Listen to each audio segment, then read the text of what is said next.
Coming back to this important concept in data analytics, regression to the mean, we can think about talents and skills. We can talk about baseball player talent and skills, but then we can talk about outcomes. And these two things are different. And when we're doing any measurements, there's always going to be error associated with it. And because there's error in something, there's going to be regression to the mean. So in baseball, what are the true talents and skills? Think about that. Maybe this is a discussion forum topic. And what are our outcomes in baseball? Maybe a list of different outcomes we measure. We have outcomes. Outcomes are the measurements. Outcomes can be runs created, or batting average, or OPS, or ERA. These are different outcome measurements, and we're trying to get at the innate skills and talents.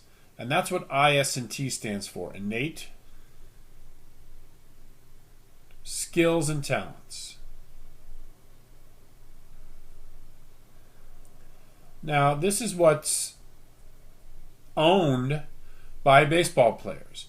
Now, what's important to note here, innate skills and talents are not static.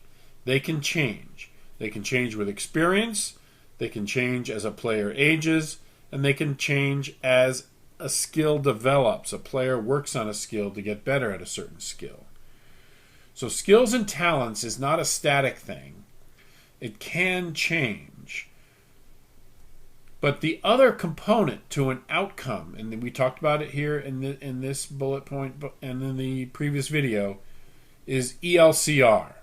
Error, luck, chance, and randomness. These are the components that sometimes change the outcome.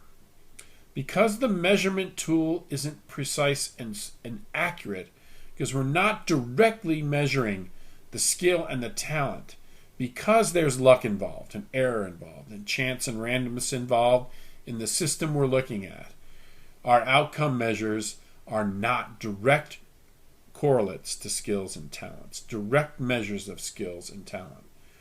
And because of this error, there will always be regression to the mean. So let's look at some examples. There's one classic example called the Sports Illustrated jinx. This is also called the sophomore slump.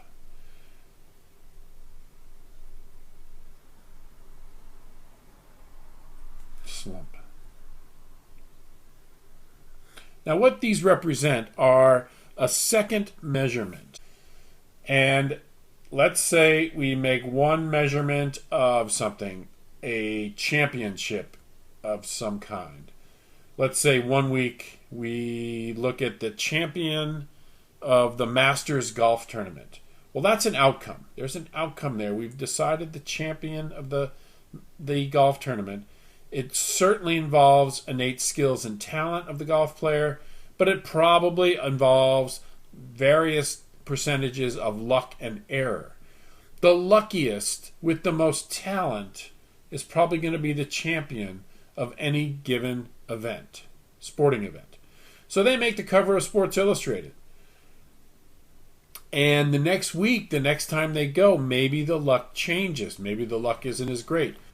In the future, we expect the talent to stay at that same level that the golfer owned. But the factors of luck and randomness that the athlete most likely enjoyed en route to the cover of Sports Illustrated, we expect those factors to regress to the mean or return to the average. That is because the athlete had no impact on their presence to begin with. The innate skill and talent is still there, but whatever error is there and randomness is there in terms of the performance, on top of the innate skill and talent, might change the outcome. So the second time you look, wow, they're not so good anymore. That's the Sports Illustrated jinx. You put the outstanding performance on the cover of Sports Illustrated. The outstanding performance probably has a very good component here. This is probably high in the outstanding performance. That's also true of the sophomore slump. The rookie of the year chosen in baseball. is a combination of innate skills and talents, but probably also a combination of good fortune, good luck. Everything aligned right for the best performance to make that Rookie of the Year come true. That becomes maybe next year the sophomore slump, as there's less luck and chance and randomness. We're going to go through a baseball example. And here's the question. The question is, what percentage of players in the top 10 of OPS in one year remain in the top 10 the next year?